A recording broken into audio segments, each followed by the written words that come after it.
দেশ বাঁচাও গণতান্ত্রিক মঞ্চ 3টি জায়গায় পারমিশন চেয়েছিল এই প্রোগ্রাম করার জন্য। একটা হচ্ছে কালীঘাট মোড়, একটা মুক্তদল, আর একটা কোথায় দোলা, ফায়ার স্টেশনের অপোজিটে। কিন্তু তাদের পারমিশন দেওয়া হয়নি। তখন আমি ভাবলাম, ছোট্টবেলা থেকে আমাদের হাতেখড়ি যখন থেকে হয়েছে তখন থেকে রবীন্দ্র নজরুল এইসব জয়ন্তী, গান্ধীজি বলুন, নেতাজি বলুন, ভগৎ সিং বলুন, আমরা পালন করে আসি। তো আজকে এমন কি ঘটলো যে রবীন্দ্র জয়ন্তী পালন করার পারমিশনও নেই? তখন আমি ভাবলাম, আমার এখানে অনেকটা জায়গা আছে আমার অফিসের সামনে, যেটা আজকের নয়, চিরকালই এটা আছে। তো এইখানে বসে কেন হতে পারে না, সেইটা ভেবেই আজকে সকালবেলা 2টো চৌকি কিনলাম। সব ডেকোরেটরদের মানা করে দিয়েছে যাতে কেউ কোনো চৌকি টৌকি না দেয়, প্যান্ডেল না করে। এগুলো যা দেখছেন সব আমরা নিজেরা করেছি। সকালে 2টো চৌকি কেনা হয়েছে, মাইকের বক্স থেকে শুরু করে আমরা নিজেরা অ্যারেঞ্জ করে নিয়েছি। টোটাল একটা স্বৈরাচার কণ্ঠকে স্তব্ধ করার একটা প্রচেষ্টা। দেখুন, আমরা প্রথম থেকেই বলেছি আমাদের নীতির লড়াই, নৈতিকতার লড়াই আজ থেকে শুরু হবে সন্ত্রাসের বিরুদ্ধে। ভোটে কি হয়েছে না হয়েছে আপনারা সবাই জানেন। আমি আগেও অনেকবার বলেছি, আজকে আমি রবি ঠাকুরের জন্মদিনে এসব অশুভ কথা বলতে চাই না। আমাদের শুভ শক্তির উদয় হোক এবং মানুষের মঙ্গল হোক। আমরা সবার মঙ্গল কামনা করে কথা নিশ্চয়ই বলবো। বিশ্বকবি আমাদের ভালোবাসার কথা শিখিয়েছেন, প্রেমের কথা শিখিয়েছেন, মাথা উঁচু করে দাঁড়ানোর কথা শুনিয়েছেন। আমি ভয় করব না, ভয় করব না গান গেয়েছেন। প্রাণ ভরিয়ে তৃষা হরিয়ে আরও আরও দাও প্রাণ শিখিয়েছেন। কবিগুরু আমাদের শিখিয়েছেন চিত্ত যেতা ভয় শূন্য, উচ্চ যেতা শির। কবিগুরু আমাদের শিখিয়েছেন বাংলার মাটি বাংলার জল।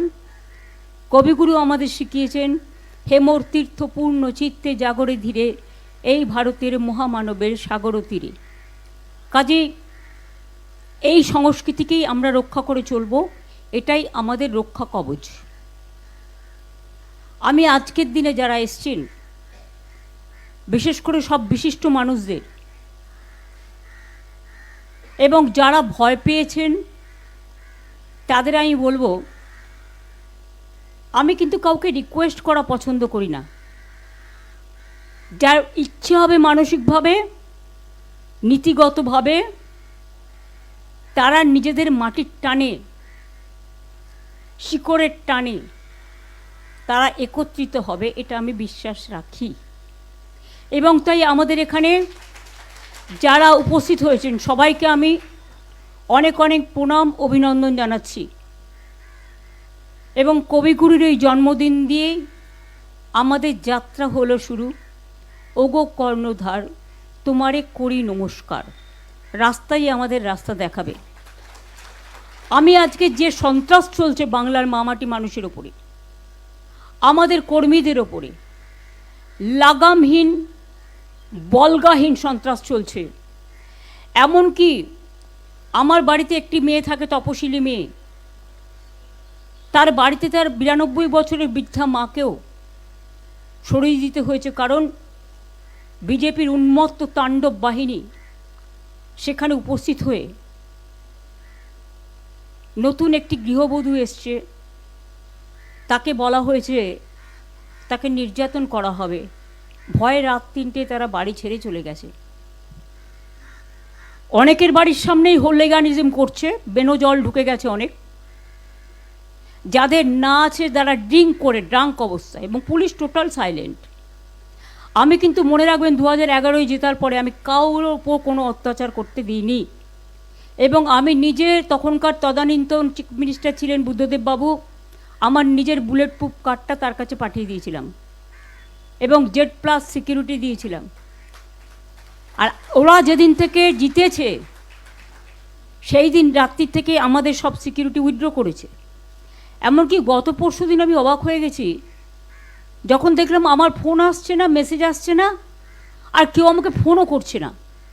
তারপরে দেখলাম ইন্টারনেটটাই উইথড্র করে নিয়েছে। আরে আমাকে একটু 1 ঘন্টা আগে জানাতে পারতো। আমি তো চাই ওরা উইথড্র করুক, আমি ওদের দয়া নিতে চাই না, আমি কারো ক্ষমাভিক্ষে চাই না, আমি কারো সহানুভূতি চাই না। কারণ লড়াইটা আমরা জিতেছি, এটা মাথায় রাখবেন। আমাদের হারানো হয়েছে, এটাই অতীব সত্যি, আগামী দিন প্রমাণ হবে। দিল্লির অল ইন্ডিয়ার সব লিডাররা আমার সাথে যোগাযোগ করেছেন।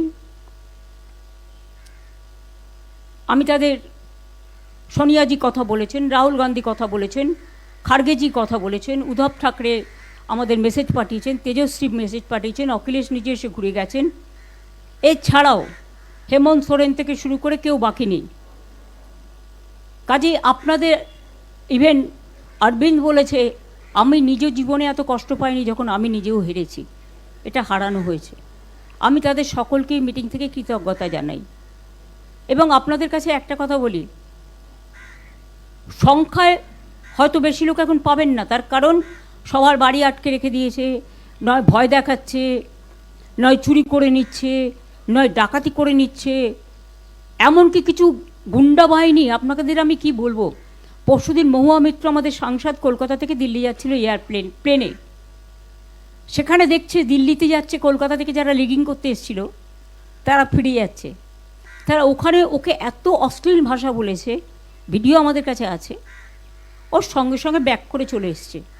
বললো দিদি আমি তর্ক করতে গেলে আমি চাইনি ওদের সাথে কোনো বিতর্কে জড়াতে। আমি বললাম ভালো করেছো, এভিডেন্স কিন্তু আমাদের কাছে সব কিছু আছে, নিশ্চিন্তে থাকুন। আমরা এই লড়াইটা, কল্যাণ আছে, আমি আছি, চন্দ্রিমা আছে, কপিল সিব্বল আমাকে ফোন করেছিল, অভিষেক মনু সিংভি ফোন করেছিলেন, বললেন যা সহযোগিতা করার আমরা করব। প্রশান্ত ভূষণজিও লড়াই করছেন, মেনেকাও আছেন, আমি নিজেও সিনিয়র বার অ্যাসোসিয়েশন বার কাউন্সিলের লয়ার, বিমানদা আছেন আমাদের খুব সিনিয়র অ্যাডভোকেট, অশোকদা আছেন, আমাদের বৈশা আছে, শুভাশিস আছে, চন্দ্রিমা আছে, অনেকেই আছে। আমাদের লড়াই আমরা করতে জানি, আমরা এটা করে নেব। কিন্তু এখন যেটা আপনাদের আমি বলবো যে এই সিচুয়েশনে যখন চারিদিকে সন্ত্রাসের একটা বজ্র নিঘাত চলছে, বজ্রপাত, সেখানে ভয় না পেয়ে আমি বাংলার যত রাজনৈতিক বিরোধী দল আছেন, তৃণমূল কংগ্রেসে থেকে আমি আবেদন জানাচ্ছি, যদি মনে হয় আবেদনটা গ্রহণযোগ্য করবেন, তা নাহলে করবেন না, এটা আপনাদের অধিকার। কিন্তু আবেদন জানাতে তো কোনো অসুবিধে নেই। সহ সমস্ত ছাত্র সংগঠন, যারা বিজেপির সংগঠনের দ্বারা এসইউসির ছেলেদের আপনারা দেখেছেন, ছেলে মেয়েদের কলকাতা ইউনিভার্সিটিতে কিভাবে মারা হয়েছে, সহ সমস্ত স্টুডেন্ট ইউনিট, ছাত্র যৌবন, এনজিও, বিজনেসম্যানরা করবে না, বিকজ তাদের ইন্টারেস্ট আছে, ভেস্টেড ইন্টারেস্ট আছে, কিন্তু সাধারণ মানুষ আসবেন। তাদের সবাইকে নিয়ে আমি বলবো জোট বাঁধুন। আমরা সবাই চাই একটা যৌথ প্ল্যাটফর্ম তৈরি হোক, যে প্ল্যাটফর্মে অল পলিটিক্যাল পার্টি যারা বিজেপির এগেনস্টে, এমনকি আপনারা যদি বলেন লেফটিস্ট, আমার কোনো ইগো নেই, আমি সবাইকে নিয়েই চলতে চাই। এবং আজকে যা অবস্থা, বিজেপিকে যদি রুখতে হয়, লেফটিস্ট সবাইকে, আল্ট্রা লেফট সবাইকে, আমাদের তৃণমূল কংগ্রেস আমরা কথা দিচ্ছি, ন্যাশনাল পার্টি সবাইকে, যার যতটুকু শক্তি আছে, দিল্লিতেও যেমন আমরা লড়াই করব, তেমনি বাংলাতেও আসুন আমরা জোট বাঁধি। যদি কেউ এ ব্যাপারে কোনো রাজনৈতিক দল আমার সাথে কথা বলতে চান, আমি 4টে থেকে 6টা পর্যন্ত অ্যাভেলেবেল আছি অফিসে, আমাকে জানাবেন, আমি নিশ্চয়ই আপনাদের সাথে কথা বলবো। আমার মনে হয় এটা আমি একটা রবীন্দ্রনাথের সামনে দাঁড়িয়ে এই আবেদনটা সবার কাছে রাখলাম। এখন কিন্তু এটা ভাবার সময় নয় আমি কে ওকে, এনিমিজ মাই ফ্রেন্ড, এটা ভাবার সময় নয়। আমাদের ফার্স্ট এনিমি হচ্ছে বিজেপি, রাজনৈতিকভাবে যারা দেশের ভালো চায় না, বাংলার ভালো চায় না, বাংলার মানুষের উপর খুব অত্যাচার করছে, বাইরের গুন্ডাদের নিয়ে এসে, লুম্পেনদের নিয়ে এসে, যাদের কোনো সেন্স নেই, ড্রাঙ্ক অবস্থায়। আমার বাড়ির সামনেও সকালবেলা যাতা করেছে, অভিষেকের বাড়ির সামনেও ধাক্কা সারাক্ষণ চলছে। এমনকি ওর বাচ্চারা আছে, সেখানে ধাক্কা টাক্কা মারছে, দরজা খোলো, মেয়েকে বের করে দাও। এমনকি টিচার পড়াতে গেছে, তাকে জিজ্ঞেস করেছে কেন ঢুকছেন, তিনি বলেছেন আরে আমি তো টিচার, শিশুরা পড়াশুনো করবে না। এইসব চলছে। এই অবস্থার মধ্যে দাঁড়িয়ে লড়াইটা কিন্তু আমরা তো লড়বই, কিন্তু আমি সমস্ত বিজেপি বিরুদ্ধেই রাজনৈতিক দলকে, সমস্ত এনজিওসদের, অনেক পলিটিক্যাল অর্গানাইজেশন আছে যারা অনেক সামাজিক কাজ করেন, তাদের সবাইকে আবেদন করব, নিউট্রাল অনেক প্ল্যাটফর্ম আছে তাদেরও আবেদন করব, যার কোনো ব্যবসায়িক ইন্টারেস্ট নেই তারা কিন্তু এই আবেদনে দয়া করে সাড়া দেবেন। কারণ ব্যবসায়িক ইন্টারেস্ট যাদের আছে তারা একটু একটু করে সরে যাবে, কারণ তারা তাদের নিজেদের স্বার্থ দেখবে। তাদের নিয়মিতই সরকারে যে থাকে তার স্বার্থে জড়িয়ে পড়ে, আর যখন নিজের স্বার্থে বদনাম করে চলে যায় আর খেসারতটা দিতে হয় রাজনৈতিক দলকে।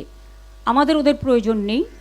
যারা যেতে চায় তাদের যাওয়ার জন্য আমি অনুমতি দিচ্ছি, যারা থাকতে চায় এবং নতুন করে আসতে চায় তাদের আমি আবেদন জানাচ্ছি, আহ্বান জানাচ্ছি। আনন্দ আর ভালোবাসার দীপ্তিতে গড়া সমুজ্জ্বল পরমা, ঠিক তোমারই মতো। শ্যাম সুন্দর কোম্পানি জুয়েলার্স, আগরতলা, উদয়পুর, ধর্মনগর, কলকাতা।